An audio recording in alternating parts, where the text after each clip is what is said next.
Hello. Hello. നീള madam ആണോ? അതെ. ആ എൻ്റെ പേര് NC സിറിയക് എന്നാണ്. ഞാൻ ഇവിടുന്ന് കോട്ടയത്തു നിന്നാണ് വിളിക്കുന്നതേ. നമ്മുടെ ആ ജിസ്മോളിലെ ഫ്രണ്ടാണല്ലോ. അപ്പോൾ ആ ജിസ്മോളിലെ ആ മരണവുമായിട്ട് ബന്ധപ്പെട്ടിട്ടുള്ള ചില കാര്യങ്ങളൊന്ന് ചോദിക്കാമല്ലോ എന്ന് കരുതിക്കൊണ്ടോ. മേഡം ഇപ്പോൾ തിരക്കിലാണോ ഇപ്പം? ഇല്ല, കുഴപ്പമില്ല, ഞാൻ ഫ്രീ ആണ്. മേഡം ഇവിടെ വന്നിട്ട് നാട്ടിൽ വന്നിട്ട് തിരിച്ചു പോയല്ലോ അല്ലേ? അതെ. ഇപ്പോൾ ഓസ്ട്രേലിയയിലാണല്ലേ? അതെ. Okay okay okay. മേഡം, ഞാൻ ചോദിക്കാനായിട്ട് ഉദ്ദേശിച്ചത്, മേഡത്തിൻ്റെ ഒന്ന് രണ്ട് ഇൻ്റർവ്യൂ ഒക്കെ ഞാൻ കണ്ടിരുന്നു. എങ്കിൽ പോലും കൂടെ ഒന്നും കൂടെ ഒന്ന് ചോദിക്കുന്നതിന് കുഴപ്പമില്ലല്ലോ? ഇല്ല, കുഴപ്പമില്ല. ഓക്കെ. മേഡം, ഈ ജിസ്മോളുമായിട്ട് എന്ന് മുതലാണ് മേഡത്തിന് ആദ്യമായിട്ടുള്ള പരിചയം വരുന്നത് മേഡം? ഞങ്ങൾ 2009 മുതൽ ഞങ്ങൾ പരിചയപ്പെട്ടതാണ്. എൻ്റെ കോളേജിൽ ജൂനിയറായിട്ട് വന്നതാണ്. അതല്ലേ. അത് എവിടെയായിരുന്നു? അത് കോളേജ് എവിടെയായിരുന്നു? തുള്ളിയ, KVG. തുള്ളിയ. കർണാടക അല്ലേ? കർണാടക, മംഗലാപുരത്തിനടുത്ത്. ഓക്കെ. അങ്ങനെ എത്ര വർഷക്കാലം ഒരുമിച്ചുണ്ടായിരുന്നു മേഡം? ആദ്യം 3 വർഷമായിരുന്നു ഞങ്ങൾ റൂംമേറ്റ് ആയിട്ടുണ്ടായിരുന്നത്. ഓക്കെ. അതിൽ ആദ്യത്തെ 1 വർഷം മാത്രം റൂംമേറ്റ്, 2 വർഷം അവള് വേറെ റൂമിലായിരുന്നു. പക്ഷെ ഫുൾ ടൈം എൻ്റെ കൂടെ തന്നെയായിരുന്നു. ഓക്കെ. അതിനുശേഷം പിന്നീട് എറണാകുളത്ത് വെച്ചും പിന്നെ തിരുവനന്തപുരത്ത് ഞങ്ങൾ താമസിച്ചെടുത്ത് എല്ലാം പുള്ളിക്കാരി വന്നിട്ടുണ്ട്. ഞങ്ങളൊരു 8 വാടക വീട്ടിൽ താമസിച്ചു, അവിടെ എല്ലാം അവള് വന്നിട്ടുണ്ട്. അതെല്ലേ. ഇവിടെ ഈ സുള്ളിയിൽ പഠിച്ചതിന് ശേഷം ട്രിവാൻഡ്രത്ത് ഒരുമിച്ച് പഠിച്ചിരുന്നു, അങ്ങനെ ഉണ്ടായിരുന്നു? ഇല്ല ഇല്ല, അവള് കാഷ്വലായിട്ട് എന്തെങ്കിലും അവധി കിട്ടുമ്പോഴൊക്കെ കാണാൻ വരിക, ഞങ്ങൾ എറണാകുളത്തിന് പോകുമ്പോൾ കാണുക, ഒരുമിച്ച് ഭക്ഷണം കഴിക്കുക, കൂടെ നിൽക്കുക, അങ്ങനെയൊക്കെ. അങ്ങനെയൊക്കെയായിരുന്നു. എന്ത് കോഴ്സിനായിരുന്നു മേഡം പഠിച്ചുകൊണ്ടിരുന്നത് ജിസ്മോൾ അവിടെ? Jismol LLB first year student ആണ്. LLBക്ക് പഠിക്കുമ്പോഴായിരുന്നു ഒരുമിച്ചുണ്ടായിരുന്നത് അല്ലേ? ജിസ്മോളിലെ ആ ആറ്റിറ്റ്യൂഡ്, അതായത് സ്വഭാവം ഏകദേശം വളരെ ഷോർട്ടായിട്ടൊന്ന് പറയാമോ? എങ്ങനെയുണ്ടായിരുന്നു എന്നുള്ളത്, അതായത് പഠിച്ചുകൊണ്ടിരുന്ന കാലത്തെ ഒരു സ്വഭാവ വിശേഷണങ്ങളും മറ്റു കാര്യങ്ങളൊക്കെ. പഠിച്ചുകൊണ്ടിരുന്ന കാലത്ത് അവള് വന്നപ്പോൾ തന്നെ നല്ലൊരു കുട്ടിയായിരുന്നു. അതായത് ഇപ്പം സീനിയേഴ്സിനോടൊക്കെ ആയാലും ബഹുമാനത്തോടെ പെരുമാറുന്ന, അങ്ങനെ എന്താണ്, ഒരു റൂമിലാണെങ്കിലും വളരെ അച്ചടക്കത്തോടെയൊക്കെ കഴിയുന്ന, പെരുമാറാൻ അറിയാവുന്ന ഒരു കുട്ടിയാണ്. അതായത് ഒരു പ്രശ്നങ്ങൾ ഉണ്ടാക്കാതെ അഡ്ജസ്റ്റ് ചെയ്ത് പോകുന്ന. പിന്നെ ഈ ജിസ്മോളുടെ വീട്ടിൽ എന്തെങ്കിലും പ്രശ്നങ്ങൾ അങ്ങനെ എന്തെങ്കിലും ഉണ്ടായിരുന്നതായിട്ടോ അങ്ങനെ എന്തെങ്കിലുമൊക്കെ തോന്നിയിരുന്നോ? അതായത് പഠിച്ചുകൊണ്ടിരുന്ന കാലഘട്ടത്തിൽ ജിസ്മോളുടെ സ്വന്തം വീട്ടിൽ അങ്ങനെ എന്തെങ്കിലും ബുദ്ധിമുട്ടുകളോ എന്തെങ്കിലുമൊക്കെ ഉള്ളതായിട്ട് എന്തെങ്കിലും തോന്നിയിരുന്നോ? അവളുടെ അച്ഛൻ ഗൾഫിലായിരുന്നു. പുള്ളിക്കാരൻ പൈസ ഒക്കെ അയച്ചു കൊടുക്കും, അമ്മ അത് 3 പേർക്കുമായിട്ട് പഠിക്കാൻ കൊടുക്കും. അങ്ങനെ കുറച്ച് സാമ്പത്തിക ബുദ്ധിമുട്ടുകളൊക്കെ ഉണ്ടായിരുന്നെങ്കിലും അവരത് നല്ലപോലെ തന്നെ മാനേജ് ചെയ്ത് പോകുന്നുണ്ടായിരുന്നു അല്ലേ? ഇടയ്ക്ക് ജിസ്മോൾ അവിടെ നിൽക്കുമ്പോൾ, ഹോസ്റ്റലിൽ നിൽക്കുമ്പോൾ ഈ ഫാദറോ മദറോ ബ്രദറോ ആരെങ്കിലും ഒക്കെ അവിടെ ഇടയ്ക്ക് ഹോസ്റ്റലിൽ വരാറുണ്ട്? അവരുടെ അച്ഛനെ അമ്മയെ ഇടയ്ക്ക് വരുമായിരുന്നു, ഇടയ്ക്ക് അമ്മ വന്ന് നോക്കുമായിരുന്നു. അതെ അല്ലേ. പിന്നെ ഈ ഇടയ്ക്ക് ജിസ്മോളുടെ അമ്മ ഒരു പഞ്ചായത്ത് മെമ്പർ ആയിരുന്നല്ലോ, ആ കാലഘട്ടത്തിലായിരുന്നല്ലോ അവർക്ക് മരണമൊക്കെ സംഭവിച്ചു, ഒരു ആക്സിഡന്റിൽപ്പെട്ട്. ആ മരണത്തിനകത്ത് എന്തെങ്കിലും ദുരൂഹത അങ്ങനെ വല്ലതും ഉള്ളതായിട്ട് വല്ല ജിസ്മോൾ വല്ല സൂചിപ്പിച്ചിരുന്നോ? വല്ല അറിയുമോ? എനിക്ക് പ്രത്യേകിച്ചൊന്നും അറിയില്ല. അല്ല, ഞാൻ മറ്റൊരു രീതിയിൽ ചോദിച്ചതല്ല. കാരണം അങ്ങനെ ഉണ്ടായിരുന്നു. അതായത് അച്ഛൻ ഗൾഫിൽ നിന്ന് പെട്ടെന്ന് വന്നല്ലോ. അങ്ങനെ എന്താ പറയാ, അങ്ങനെ വഴക്കും ബഹളമൊന്നും കേട്ടിട്ടില്ല. അങ്ങനെയുള്ള പ്രശ്നങ്ങളൊന്നുമില്ല. വീട്ടിൽ വലിയ പ്രശ്നങ്ങളൊന്നുമില്ലായിരുന്നു അല്ലേ? ഒന്നും ഉണ്ടായിട്ടില്ല. ഓക്കെ. പിന്നെ ഈ മരണശേഷമാണെങ്കിൽ പോലും കൂടെ ജിസ്മോൾ വീണ്ടും പഞ്ചായത്ത് മെമ്പറായി, അതിനുശേഷം പഞ്ചായത്ത് പ്രസിഡന്റായി. ഞാൻ മേഡത്തിന് അറിയാൻ വേണ്ടി ചോദിക്കുന്നു എന്നുള്ളതേ ഉള്ളൂ. കാരണം ഈ ജിസ്മോളിലെ അമ്മയുടെ ആ മരിച്ചതിന്റെ ഇൻഷുറൻസ് എമൗണ്ട് കിട്ടിയിട്ടുണ്ടാവൂല. അപ്പോൾ അതിന്റെ പേരിൽ ഇവർ വല്ല വീട്ടിൽ എന്തെങ്കിലും തർക്കങ്ങളോ അങ്ങനെ വല്ലതും ഉള്ളതായിട്ട് വല്ലതും അറിയാമോ? അതായത് സഹോദരനും അങ്ങനെ അറിയത്തില്ല. അങ്ങനെയുള്ള ഒരു ഫാമിലി അല്ല അവരുണ്ടെങ്കിൽ തന്നെ അവരെല്ലാരും ഡിവൈഡ് ചെയ്തെടുക്കത്തേ ഉള്ളൂ. വഴക്കുണ്ടാക്കുന്ന ടീം അവരല്ല. അവളെ ബ്രദർ ആയാലും അവളോട് ഭയങ്കര സ്നേഹമാണ്. അവളെ കേസിക്കും അങ്ങനെ എല്ലാരും സെറ്റിൽഡ് ആണല്ലോ, അവർക്കൊന്നും പൈസയുടെ ആവശ്യമില്ല ശരിക്കും. ഇല്ല. അല്ല, ഞാൻ ചോദിച്ചെന്ന് മാത്രമേ ഉള്ളൂ. കാരണം എന്താണെന്ന് ചോദിച്ചു കഴിഞ്ഞാല്, ഈ ജിസ്മോളുടെ വീട്ടിൽ യാതൊരുവിധ പ്രശ്നങ്ങളും ഉള്ളതായിട്ട് ഇതുവരെ നാട്ടുകാരോ വീട്ടുകാരോ കുടുംബക്കാരോ സ്വന്തക്കാരോ ആരും ഒന്നും പറഞ്ഞ് കേട്ടിട്ടില്ല. അപ്പം മേഡത്തിനാണെങ്കിലും ഏറ്റവും അടുത്ത ഫ്രണ്ട് എന്നുള്ള നിലയ്ക്ക് എന്തെങ്കിലും ജിസ്മോള് സൂചിപ്പിച്ചിരുന്നോ അങ്ങനെ എന്തെങ്കിലും ഉണ്ടോ എന്ന് അറിയാൻ വേണ്ടി ചോദിച്ചെന്ന് മാത്രമേ ഉള്ളൂ. അല്ലാതെ ഇത്രയും വർഷമായിട്ടും അങ്ങനെ ഒരു പ്രശ്നങ്ങളൊന്നും എൻ്റെ അടുത്ത് പറഞ്ഞിട്ടില്ല. പറഞ്ഞു കേട്ടില്ല അല്ലേ. പിന്നെ ഇതിനകത്ത് പിന്നെ എടുത്തൊരു ചോദിക്കുന്ന ഒരു കാര്യം എന്താണെന്ന് ചോദിച്ചു കഴിഞ്ഞാൽ ഈ ജിസ്മോളുടെ പപ്പ രണ്ടാമത് കല്യാണം കഴിച്ചല്ലോ. അപ്പോൾ ആ കല്യാണത്തിനകത്ത് ജിസ്മോൾക്ക് എന്തെങ്കിലും എതിർപ്പോ അല്ലെങ്കിൽ അങ്ങനെ എന്തെങ്കിലും കാര്യങ്ങൾ വല്ലതും ഉള്ളതായിട്ട് വല്ലതും അറിയില്ല? ഇല്ല, ജിസ്മോൾക്കായിരുന്നു അതിൽ താല്പര്യം. ആ കല്യാണം നടത്താൻ താല്പര്യം അവൾക്കായിരുന്നു. ജിസ്മോൾക്കായിരുന്നു ആ കല്യാണം നടത്താൻ താല്പര്യം അല്ലേ? അതെ അതെ, അവള് ഞങ്ങളുടെ കാര്യം ഡിസ്റ്റർബ് ചെയ്തിരുന്നു. അത് ആദ്യം അവതരിപ്പിക്കുമ്പോൾ ഞങ്ങൾക്ക് എതിർപ്പുണ്ടോന്നാണ് ചോദിച്ചത്. അത് ശരി.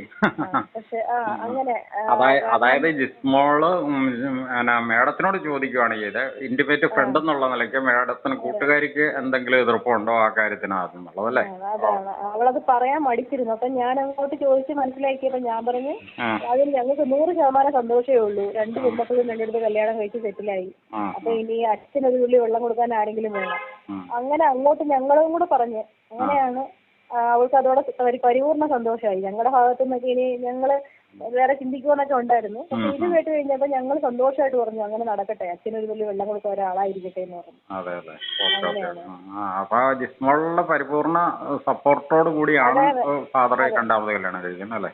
പിന്നെ ഈ ജിസ്മോളിലെ രണ്ടാനമ്മ ഇപ്പൊ രണ്ടാമത് കല്യാണം കഴിച്ചിരിക്കുന്ന രണ്ടാനമ്മ ഇവർ കല്യാണ ശേഷമാണെങ്കിൽ പോലും കൂടെ ഏതെങ്കിലും വിധത്തിൽ ജിസ്മോളുമായിട്ട് എന്തെങ്കിലും അഭിപ്രായ വ്യത്യാസങ്ങളോ അങ്ങനെ എന്തെങ്കിലും ഉള്ളതായിട്ട് വല്ലതും അറിയാവോ? ഒന്നും കേട്ടിട്ടില്ല, അങ്ങനെയൊന്നും കേട്ടിട്ടില്ല. അവര് ഫുള്ളങ്ങ് UK-യിലായിരുന്നല്ലോ, ഇപ്പോഴല്ലേ നാട്ടിൽ വരുന്നത്. അങ്ങനെയൊന്നും. പിന്നെ അവളുടെ പ്രസവത്തിന് രണ്ടാമത്തെ പ്രസവത്തിന് മറ്റേ നാട്ടിലൊന്നും വന്നിരുന്നു എന്ന് തോന്നുന്നു. അന്ന് ചേച്ചിയും നാട്ടിലുണ്ടായിരുന്നു. രണ്ടുപേരും കൂടിയാ വന്നതെന്ന് തോന്നുന്നു. കുറച്ച് ദിവസം കൊണ്ട് നിന്നിട്ട് തിരിച്ചു പോയി. അത്രയൊക്കെയല്ലേ പറ്റുള്ളൂ, ഒരുപാട് മാറി. അല്ല, ഞാൻ മറ്റൊന്നിനും അല്ല ഇത്തരം കാര്യങ്ങൾ ചോദിച്ചത്. അതായത് ഇതുവരെയും ഉള്ള ഒരു കാര്യത്തിൽ നിന്നും ജിസ്മോളുടെ കുടുംബക്കാരുടെ ഭാഗത്തു നിന്നും ഒരു രീതിയിലും ജിസ്മോൾക്ക് യാതൊരുവിധ നെഗറ്റീവായിട്ടുള്ള കാര്യങ്ങളും ഉണ്ടായിട്ടില്ല അല്ലേ? ഇല്ല, അവരെല്ലാം നല്ല സ്നേഹത്തിലായിരുന്നു. Okay okay okay. അവർക്ക് കുടുംബത്തെ പറ്റി പറയുമ്പോൾ 1000 നാവാണ്. നല്ല സ്നേഹമായിട്ട് തന്നെ ചേച്ചിയായാലും ബ്രദറിനെ പറ്റിയാലും അച്ഛനെ പറ്റിയാലും അമ്മയായാലും എല്ലാവരും നല്ലൊരു ഫാമിലിയായിട്ടേ തോന്നിയിട്ടുണ്ട്. അവ എന്താണെങ്കിലും ശരി, ഭർത്താവിന്റെ കുടുംബക്കാരുടെ അടുത്തുനിന്നുണ്ടായ പീഡനങ്ങളാണ് ജിസ്മോൾക്ക് അനുഭവിക്കേണ്ടി വന്നത്. ആ കാര്യം വ്യക്തമാണ് അല്ലേ? തീർച്ചയായിട്ടും. ഈ ശേഷമാണ് അവള് മൂഡ് ഓഫ് ആയതും സ്വഭാവത്തില് സങ്കടം തോന്നിക്കുന്നതും എല്ലാം കല്യാണ ശേഷമാണ്. സന്തോഷമായിട്ട് ഞങ്ങള് അവള് വന്നു കഴിഞ്ഞാൽ തന്നെ ഒരു പോസിറ്റീവ് എനർജിയാണ് നമുക്ക്. അതല്ലേ, ഈ കല്യാണം കഴിഞ്ഞ് ഇനിയിപ്പോ ഇവരുടെ ഭാഗത്തേക്ക് വരാം, അതായത് ഹസ്ബൻഡിന്റെ സെക്ഷനിലേക്ക് വരാം. ഈ കല്യാണം കഴിഞ്ഞിട്ട് എന്ന് മുതലാണ് ശരിക്കും ജിസ്മോൾക്ക് ഈ ഹസ്ബൻഡുമായിട്ട് അല്ലെങ്കിൽ അവരുടെ കുടുംബജീവിതത്തിൽ ചെറിയൊരു പ്രശ്നങ്ങളെങ്കിലും ഉള്ളതായിട്ട് മേഡത്തിന് തോന്നിയത് എന്ന് മുതലാണെന്നൊന്നും അറിയാമോ? കല്യാണം കഴിഞ്ഞ് ഒരു 6-7 മാസം കഴിഞ്ഞ് കാണും. അപ്പൊ അവള് പ്രസിഡന്റ് സ്ഥാനം രാജിവെച്ചല്ലോ. അപ്പൊ കുറച്ച് കഴിഞ്ഞ് ഞാൻ ചോദിച്ചു എന്തിന് രാജിവെച്ചതെന്ന്. അപ്പൊ പറഞ്ഞത് അത് പ്രഗ്നന്റ് ആയതുകൊണ്ടാണെന്നൊക്കെയാണ് പറഞ്ഞത്. പക്ഷെ സപ്പോർട്ട് ഇല്ല എന്ന് പറഞ്ഞു. അപ്പൊ എനിക്ക് തോന്നി, അപ്പൊ ഞാൻ ചോദിച്ചു എന്താ ജിമ്മിക്ക് ഇഷ്ടമല്ലേ ഇങ്ങനെ പോവാന്? അപ്പൊ അങ്ങനെ എന്തോ ഉഴപ്പി അവള് പറഞ്ഞു അങ്ങനെ സപ്പോർട്ടൊന്നും ഇല്ല ചേച്ചി, എല്ലാം കൂടെ ഒരുമിച്ച് നടക്കത്തില്ല. അപ്പൊ എനിക്ക് മനസ്സിലായി ഹസ്ബൻഡിന് താല്പര്യം ഇല്ല, ഹസ്ബൻഡിന് അവളുടെ പ്രൊഫഷനിലൊന്നും വലിയ താല്പര്യം ഇല്ലെന്ന് തോന്നി തുടങ്ങിയിരുന്നു. അതായത് ജിസ്മോള് പൊളിറ്റിക്സില് അത്രയും അങ്ങോട്ട് ഇടപെട്ട് പോകുന്നത് പുള്ളിക്കാരന് അത്ര താല്പര്യമില്ലായിരുന്നു അല്ലേ? ഇല്ലായിരുന്നു എന്ന് തോന്നിയിരുന്നു. ഇതിനകത്ത് വേറൊരു കാര്യം നമുക്കിപ്പോ ഈ സന്ദർഭത്തിൽ എടുത്ത് കാണേണ്ടത്, ഈ ജിസ്മോളുടെ അമ്മ മരണപ്പെട്ട സന്ദർഭത്തിൽ അവിടെ പാലായിലെ KM മാണി സാറ് മരിച്ചപ്പോൾ ഉണ്ടായ ജനക്കൂട്ടത്തെക്കാളും വലിയ ജനക്കൂട്ടമായിരുന്നെന്നാണ് പറയുന്നത്. കാരണം AK ആന്റണി മുതലുള്ള സർവത്രാധി കോൺഗ്രസിന്റെ ലീഡേഴ്സും മറ്റു രാഷ്ട്രീയ പാർട്ടികളുടെ ലീഡേഴ്സും അതുപോലെ പൊതുസമൂഹം കംപ്ലീറ്റും അത്രയ്ക്കൊരു ജനപിന്തുണ ഉണ്ടായിരുന്ന ഒരു നേതാവായിരുന്നു എന്നും ഒക്കെ പറഞ്ഞു കേട്ടിട്ടുണ്ട്. അപ്പോൾ അതിനുശേഷം ഈ ജിസ്മോള് രാഷ്ട്രീയത്തിലേക്ക് വന്നു കഴിഞ്ഞപ്പോൾ ജിസ്മോളും ആ രീതിയിൽ ഉയർന്നു വരികയും അതുപോലെ തന്നെ ഭാവിയിൽ ഒരു MLA ഒക്കെ ആവാനുള്ള സാധ്യതയുണ്ട് എന്ന് പൊതുസമൂഹം വിലയിരുത്തിയിരുന്ന ഒരു വ്യക്തിയായിരുന്നു ജിസ്മോള് അല്ലേ? അവളുടെ കല്യാണത്തിന് ഞങ്ങൾ 2 ദിവസം മുമ്പ് ചെല്ലുമ്പം അന്ന് ഉമ്മൻചാണ്ടി സാർ ഉൾപ്പെടെ സകല കോൺഗ്രസ് നേതാക്കളും വന്നിട്ടുണ്ടായിരുന്നു ഗ്രീറ്റ് ചെയ്യാനായിട്ട്. ജിസ്മോളെ വിഷ് ചെയ്യാനായിട്ട് വന്നിരുന്നു. വിഷ് ചെയ്യാനായിട്ട് വന്നിട്ടുണ്ടായിരുന്നു. അപ്പം ഓക്കെ. അവൾക്ക് നല്ലൊരു അപ്ലോസ് ആണ്, നല്ലൊരു അംഗീകാരമാണ് അവർ കൊടുക്കുന്നതെന്ന് നമുക്ക് മനസ്സിലാവും. അതെ അതെ, കാരണം ഉമ്മൻചാണ്ടി സാറിന്റെ പ്രത്യേക താല്പര്യം, അതുപോലെ തന്നെ തിരുവഞ്ചൂർ രാധാകൃഷ്ണ സാറിന്റെ ഒക്കെ പ്രത്യേക അനുഗ്രഹവും, അതുപോലെ തന്നെ അവരുടെയൊക്കെ സപ്പോർട്ടും ഒക്കെ എപ്പോഴും ജിസ്മോൾക്ക് ഉണ്ടായിരുന്നു. അപ്പൊ ജിസ്മോൾ ഭാവിയിൽ അവിടുത്തെ ഒരു കോൺഗ്രസിന്റെ ഒരു ലീഡറായിട്ട് ഉയർന്നു വരാനുള്ള എല്ലാ സാധ്യതയും കോൺഗ്രസിന്റെ UDF-ന്റെയോ അതെ ആ രീതിയിൽ സാധ്യതയുണ്ടായിരുന്നു. അവരങ്ങനെ പറയുകയും ചെയ്തിരുന്നു.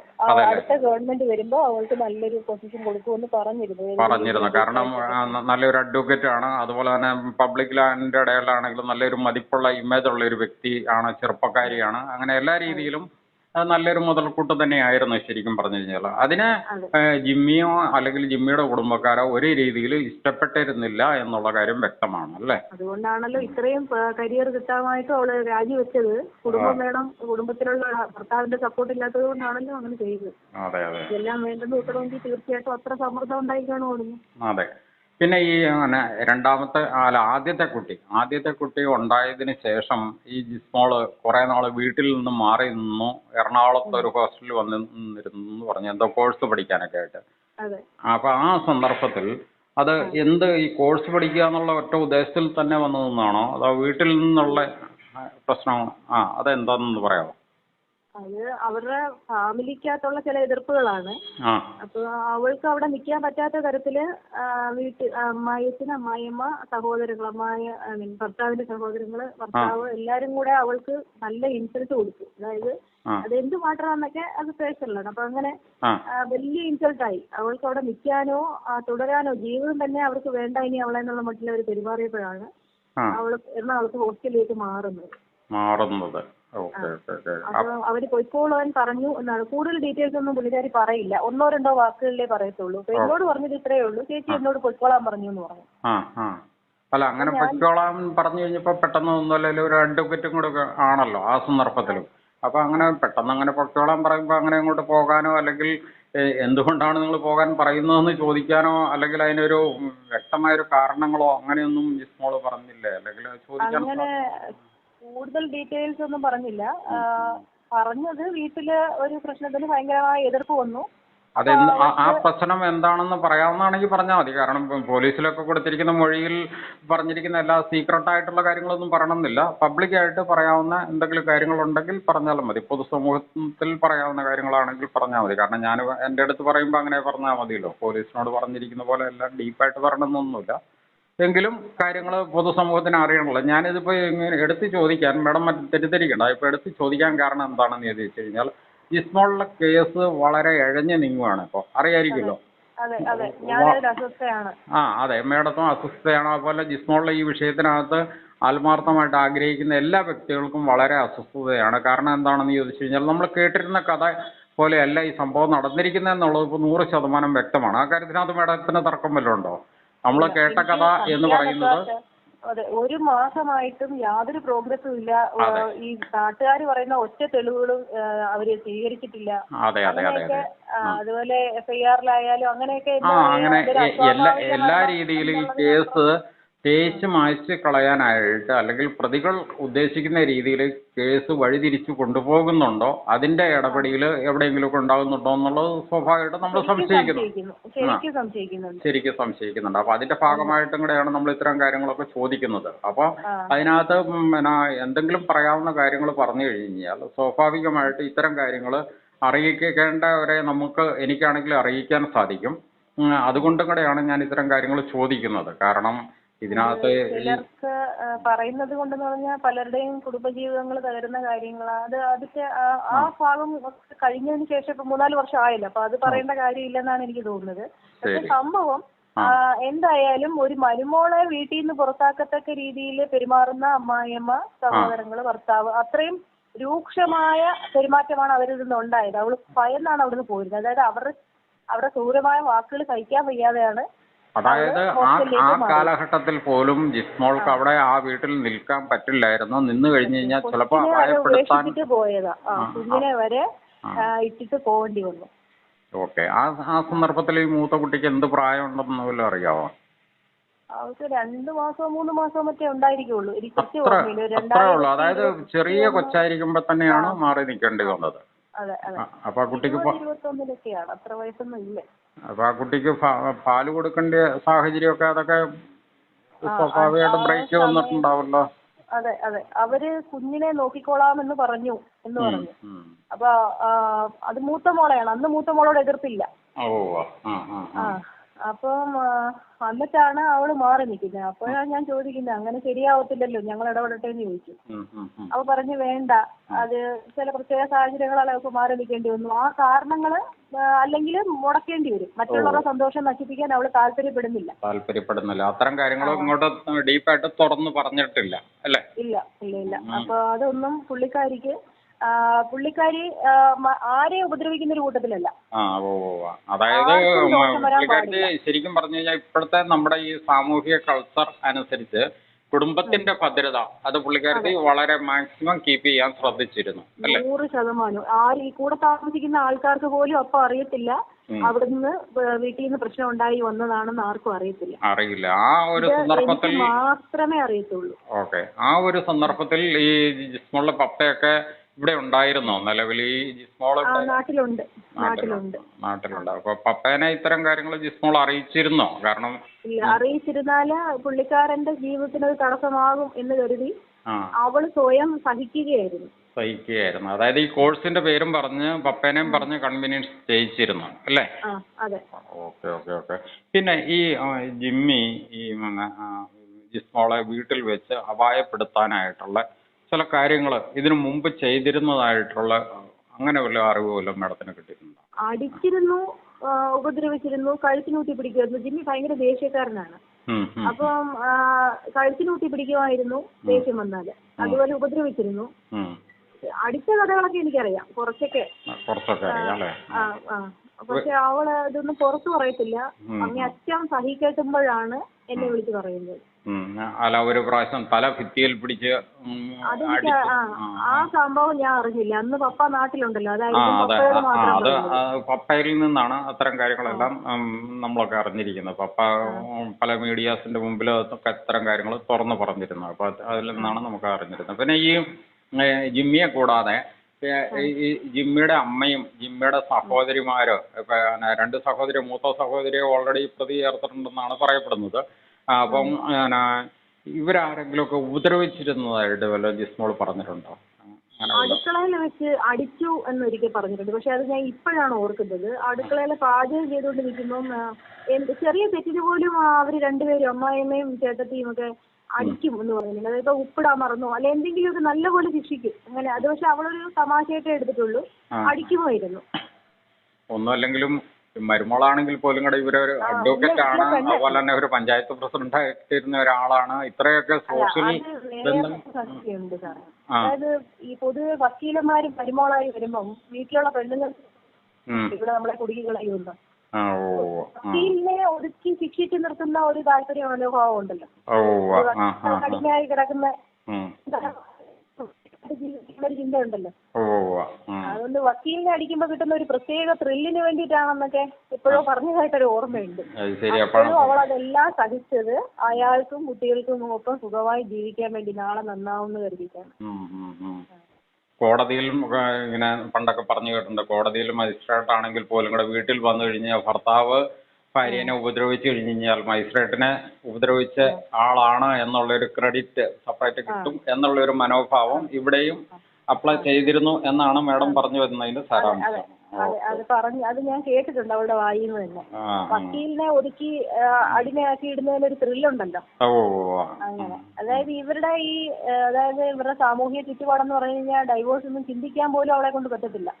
അങ്ങനെയുള്ള ഒരു ഇതാണ്. അതായത് അവരുടെ ജാതിയിൽ നിന്ന് പുറത്തു പോയി കഴിഞ്ഞാൽ പിന്നെ പള്ളിയിൽ പോകാൻ ഒക്കത്തില്ല, ചടങ്ങുകളിൽ പങ്കെടുക്കാൻ പറ്റില്ല, അങ്ങനെയൊക്കെ ഒരുപാട് റെസ്ട്രിക്ഷൻസ് ഉണ്ട്. അപ്പൊ ഇതൊന്നും ഇല്ലാതെ എല്ലാം സഹിച്ച് മുന്നോട്ട് പോയി ആ ജാതിയിൽ തന്നെ തുടരണം, അവരുടെ ആ ഇതിൽ തന്നെ ജീവിക്കണം എന്നുള്ള അവരുടെ നിർബന്ധമാണ് ഇതിനെല്ലാം കാരണം.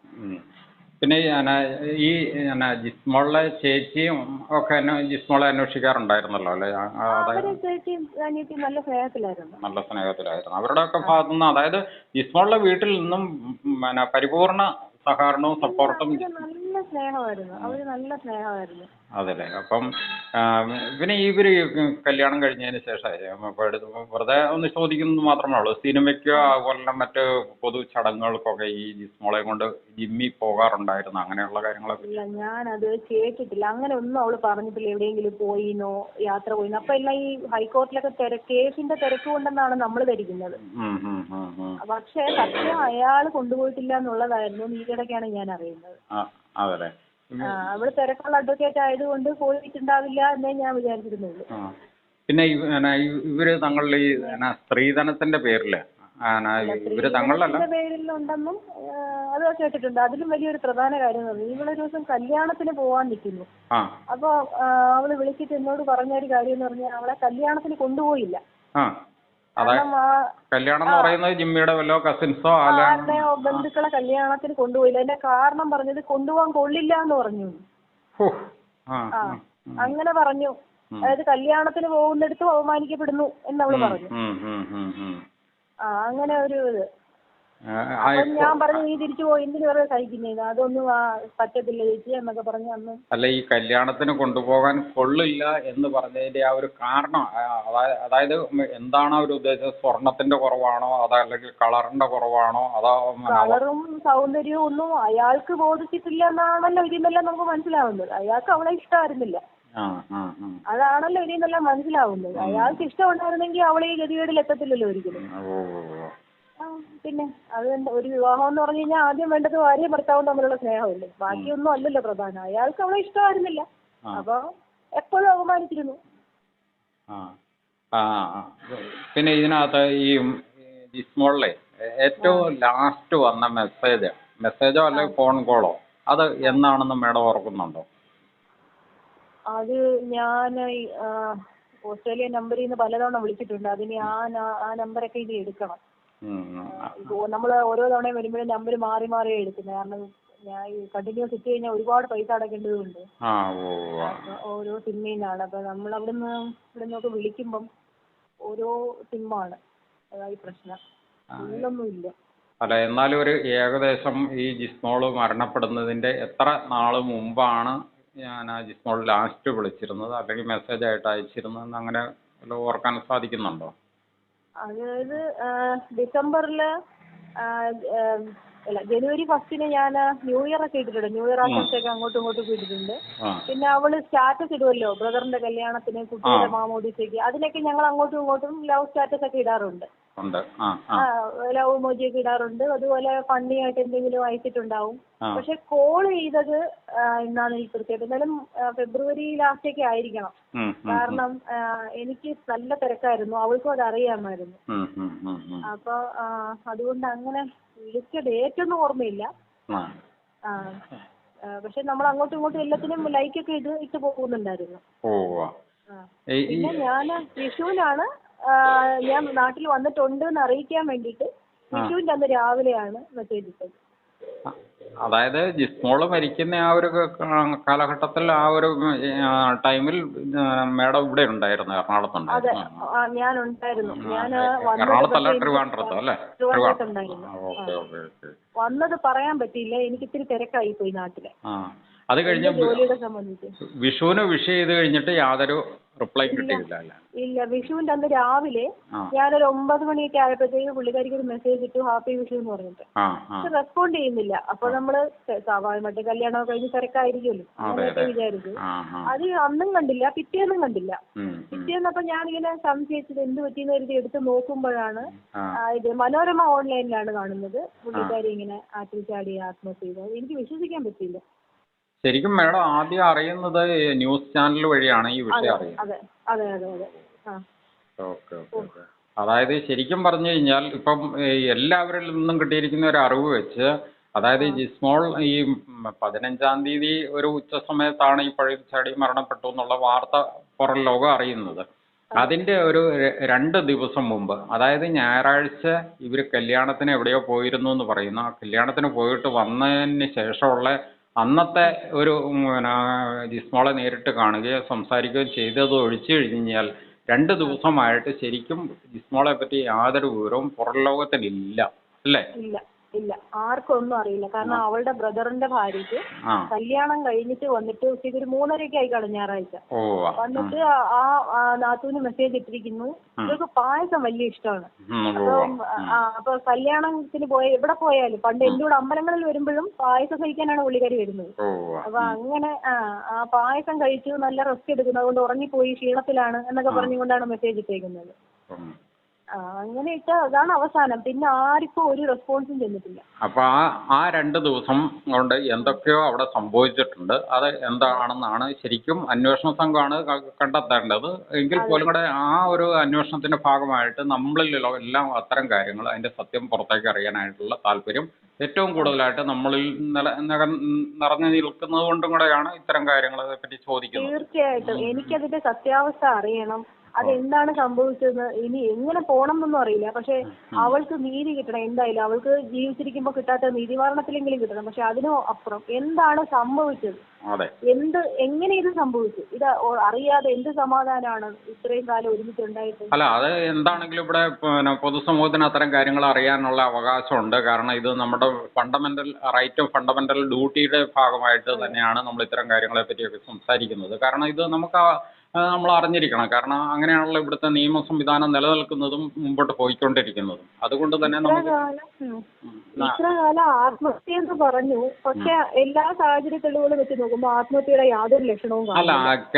അതായത് ഇവര് പ്രചരിപ്പിച്ചിരുന്ന ആ ഒരു കഥ, അത് അവരുടെ എന്തോ ഒരു പ്ലാനിങ് ആയിരുന്നു എന്നുള്ളത് ഇപ്പോൾ വളരെ വ്യക്തമാണ്. അതായത് ഈ 15-ാം തീയതി ഈ ബോഡി പുഴയിൽ പൊങ്ങിയ ആ ഒരു സന്ദർഭത്തിൽ തന്നെ ഈ ജിസ്മോള് സ്കൂട്ടർ എടുത്ത് കുട്ടികളെയും കൂട്ടി പുഴയിൽ പോയി ആത്മഹത്യ ചെയ്തു എന്ന് പറഞ്ഞുകൊണ്ട് അവിടെ ഒരു കഥ പ്രചരിപ്പിക്കാനായിട്ട് തന്ത്രപൂർവ്വം അവിടെ ആരോ അത് പ്ലാൻ ചെയ്തിരുന്നു. ആരെന്ന് പറഞ്ഞു കഴിഞ്ഞാൽ അത് പ്രതികളോ അല്ലെ പ്രതികളുടെ പിണിയാളുകളോ ആയിട്ടുള്ള കുറെ ആൾക്കാർ അതിനകത്ത് രംഗത്തുണ്ടായിരുന്നു. കാരണം അതുകൊണ്ടാണ് ആ കഥ അത്രയും പെട്ടെന്ന് അങ്ങോട്ട് പ്രചരിച്ചത്. അവര് തന്നെ പറയുന്നുണ്ട്, വീട്ടിൽ വെച്ച് ഹാർപ്പിക്ക് കഴിച്ചിരുന്നു, ജിസ്മോളും കഴിച്ചിരുന്നു, ഈ കുട്ടികൾക്കും കൊടുത്തിരുന്നു. അതുപോലെ തന്നെ ജിസ്മോളുടെ കൈഞ്ഞരമ്പും മുറിച്ചിരുന്നു, അവിടെ ബ്ലഡ് എല്ലാം തളം കെട്ടി കിടന്നിരുന്നു വീടിനകത്ത് എന്ന് ഈ പ്രതികൾ തന്നെ പറയുന്നുണ്ട്. അതുപോലെ തന്നെ ഫാനിൽ കെട്ടി തൂങ്ങി മരിക്കാനായിട്ട് തയ്യാറെടുത്തിരുന്നു, ഫാൻ ലീഫ് ഒടിഞ്ഞിരുന്നു. അപ്പോൾ ഈ 3 കാര്യങ്ങളും അവിടെ വീട്ടിൽ വെച്ച് തന്നെ സംഭവിച്ചതിന് ശേഷം ഈ കുട്ടികളെയും കൊണ്ട് അന്ന് നട്ടുച്ച സമയത്ത് ഇവിടെ പുഴയിൽ പോയി ആത്മഹത്യ ചെയ്തിരുന്നു എന്ന് ഇവർ പറഞ്ഞ് പരത്തിയിരുന്ന ആ ഒരു കഥ വെറും പൊട്ടക്കഥയായിരുന്നു, വ്യാജമായിരുന്നു. വിശ്വസിക്കാൻ ഒക്കത്തില്ല. സാമാന്യ ബോധമുള്ള ആർക്കും ചിന്തിക്കാൻ പോലും അല്ല, ആ കഥ തെറ്റായിരുന്നു എന്നുള്ളത് 100% വ്യക്തമാണ്. കാരണം അതങ്ങനെ ഒരു സംഭവം ആയിരുന്നുവെങ്കിൽ വെറും 24 മണിക്കൂറിനുള്ളിൽ തന്നെ പോലീസിന് അത്തരം കാര്യങ്ങളെല്ലാം തെളിയിക്കാവുന്നുള്ളൂ. പ്രത്യേകിച്ച് ജിസ്മോളുടെ വീട്ടിൽ, അതായത് ഭർത്താവിന്റെ വീട്ടിൽ CCTV-കളൊക്കെ ഉണ്ട്. ഞാൻ കണ്ടിട്ടുണ്ട്. അവളുടെ വീട്ടില് ഫ്രണ്ട് സിറ്റൗട്ടിൽ തൊട്ട് CCTV ഉണ്ട്. ഞാനത് ചോദിച്ചിട്ടുമുണ്ട്. അപ്പൊ അവള് പറഞ്ഞത് ഈ ബസ്സിന്റെ പ്രശ്നങ്ങളൊക്കെ ഉള്ളതുകൊണ്ട് വീടിന് 4 ഭാഗത്തും CCTV ഉണ്ട് ചേച്ചി എന്ന് പറഞ്ഞിട്ടുമുണ്ട്. അതിങ്ങനെ സ്വാഭാവികമായിട്ട് അവർക്ക് ബസ്സൊക്കെ ഉണ്ട്. പിന്നെ അതിനുശേഷം ആണെങ്കിൽ റെന്റ് കാർ കൊടുക്കും, അങ്ങനെ ഏതാണ്ടൊക്കെ സംവിധാനം 4-5 വണ്ടികളൊക്കെ ഓൾറെഡി വീടിന്റെ മുറ്റത്ത് കിടക്കുമ്പോൾ സ്വാഭാവികമായിട്ടും CCTV ഒക്കെ ഫിറ്റ് ചെയ്ത് വെച്ചിരിക്കും. അത് CCTV അവരെപ്പോഴും ശ്രദ്ധിച്ചുകൊണ്ടിരിക്കും. അപ്പൊ അങ്ങനെയാണെന്നുണ്ടെങ്കിൽ ജിസ്മോൾ ആ വീട്ടിൽ നിന്ന് ഇറങ്ങുമ്പോഴൊക്കെ അവള് കാണിച്ചു തന്ന അവളുടെ മൊബൈലിൽ ഉണ്ടായിരുന്ന ഫോട്ടോസില് ഈ CCTV പതിഞ്ഞിട്ടുണ്ട്. ഞാനത് നമ്മളെ ഓരോ ഇൻഡ്യൂഷനാണ്, അല്ല നമ്മളെ ശ്രദ്ധിക്കുന്നതാണ്. അത്തരം കാര്യങ്ങളെല്ലാം ഇപ്പൊ പൊതുസമൂഹത്തിന് ബോധ്യപ്പെട്ട് കഴിഞ്ഞു. അതായത് ഈ പറഞ്ഞു വരത്തിയിരുന്ന പോലെ എല്ലാം ഈ സംഭവം നടന്നിരിക്കുന്നത് എന്നുള്ളത് 100% വ്യക്തമാണ്. ഇപ്പം ജനങ്ങൾ സംശയിക്കുന്നതും, അതായത് ഒന്നെങ്കിൽ അതിക്രൂരമായ 3 കൊലപാതകങ്ങൾ തന്നെ അവരുടെ വീട്ടിൽ വെച്ച് നടന്നിരുന്നു, ഒന്നുകിൽ അതല്ലെങ്കിൽ അതിനേക്കാൾ ഉപരിയായിട്ട് അതിമാരകമായ ഗാർഹിക പീഡനത്തിന്റെ ഫലമായിട്ട് ജിസ്മോൾ ഈ ജിമ്മിയുടെ വീട്ടിൽ വെച്ച് മരണപ്പെട്ടു. അതിനുശേഷം ആ ഡെഡ് ബോഡി പുഴയിൽ കൊണ്ട് തള്ളി എന്നുള്ളതാണ് ഇപ്പോൾ പൊതുസമൂഹത്തിൽ ഏറ്റവും ഉയർന്നു വന്നിരിക്കുന്ന ഒരു കാഴ്ചപ്പാട്. കാരണം അങ്ങനെ ധരിക്കാൻ പറ്റുന്നുള്ളൂ. പക്ഷെ അതിന് ക്ലാരിറ്റി വരുത്തേണ്ടത് ഇവിടുത്തെ അന്വേഷണ സംഘമാണ്. അന്വേഷണ സംഘം അത് കണ്ടുപിടിച്ചേ പറ്റുള്ളൂ. പക്ഷെ ഇപ്പോൾ അന്വേഷണം വളരെ മന്ദഗതിയിലാണ് എന്നുള്ളതാണ് ഞങ്ങൾക്കൊക്കെ ഉള്ള വളരെ സങ്കടകരമായ ഒരു കാര്യമാണിത്. അതായത് ഒരു അഡ്വക്കേറ്റ് എന്ന് മാത്രമല്ല, ഒരു അമ്മയും 2 കുഞ്ഞു മക്കളും. അല്ല, അഡ്വക്കേറ്റോ ജഡ്ജിയോ അതൊക്കെ വേറെ വിഷയം. നമ്മുടെ ഇന്ത്യയിലുള്ള ഒരു പൗരയാണ് ശരിക്കും പറഞ്ഞു കഴിഞ്ഞാൽ, ഇവിടുത്തെ ഒരു വ്യക്തിയാണ്. ഇപ്പൊ അത് എല്ലാ മനുഷ്യനും ഈക്വൽ അവകാശങ്ങളാണല്ലോ. അപ്പൊ അങ്ങനെയുള്ള സ്ഥിതിക്ക് അതും നല്ല നല്ല ഒരു വ്യക്തിത്വത്തിന് ഉടമ അങ്ങനെയുള്ള ഒരു വ്യക്തി ഇല്ലാതായിട്ട് ഇവിടെ ശക്തമായ ഒരു അന്വേഷണം വരുന്നില്ല എന്നുള്ള ഒരു കൃത്യമായിട്ട് എന്താണ് സംഭവിച്ചത് എന്ന് പോലും അറിയപ്പെടാതെ ഒരു മാസമായിട്ട് കഴിയുക. അതൊരു അതൊരു വലിയ എന്താ പറയാ, നമുക്ക് ആരെയാ കുറ്റം പറയേണ്ടത്? ശരി, ഏതായാലും മാഡം ഇത്ര നേരം സഹകരിച്ചതിനകത്ത് നന്ദി. കാരണം എന്താണെന്ന് ചോദിച്ചു കഴിഞ്ഞാൽ ഇത്തരം കാര്യങ്ങളൊക്കെ കുറച്ചും കൂടെ ഒന്ന് അറിയാനുണ്ടായിരുന്നു. എന്തെങ്കിലും കാര്യങ്ങൾ മാഡത്തിന് അറിവ് കിട്ടുവാണെങ്കിൽ എൻ്റെ ഈ നമ്പറിലേക്ക് വിളിക്കാം. ഞാൻ മാഡത്തിൻ്റെ നമ്പർ അന്വേഷിച്ച് പിടിച്ച് കണ്ടെത്തിയാണ് ഞാനിപ്പോൾ മാഡത്തെ കോൺടാക്ട് ചെയ്തത്. എന്ത് കാര്യമുണ്ടെങ്കിലും മാഡത്തിന് എന്തെങ്കിലും അറിവുകൾ ഇപ്പോൾ അത്ര ദൂരത്തിൽ ഇരുന്നുകൊണ്ടാണെങ്കിൽ പോലും കൂടെ ഈ നാട്ടിൽ നിന്നുള്ള ഈ സ്മോളിലെ ഏതെങ്കിലും സുഹൃത്തുക്കളോ ബന്ധുക്കളോ വഴി എന്തെങ്കിലും അറിവ് കിട്ടുവാണെങ്കിൽ അറിയിക്കുക. നമുക്കത് അറിയിക്കേണ്ടവരെ അറിയിക്കാം. അന്വേഷണ സംഘത്തിന്റെ ഉന്നത തലങ്ങളിൽ എവിടെയാണെന്ന് വെച്ചാൽ അറിയിക്കേണ്ടവരെ അറിയിക്കാം. ഇപ്പോൾ അന്വേഷണം വളരെ മന്ദഗതിയാണ് എങ്കിൽ പോലും ഇത് നല്ല രീതിയിലേക്ക് അന്വേഷണം കൊണ്ടുവരും. അതുപോലെ തന്നെ ജിസ്മോൾക്കും കുഞ്ഞുങ്ങൾക്കും നീതി ലഭിക്കുക തന്നെ വേണം. അതിനു വേണ്ടിയിട്ടുള്ള എല്ലാ ശ്രമത്തിലും മാഡത്തിന്റെ സപ്പോർട്ട് ഉണ്ടായിരിക്കണം. ഓക്കെ, എന്റെ പരിപൂർണമായ പിന്തുണ എല്ലാ കാര്യത്തിനും ഉണ്ടായിരിക്കും. അവൾക്ക് നീതി കിട്ടണം, അതാണ് എനിക്ക് പ്രധാനം. Okay, thank you madam. Thank you. Okay, thank you.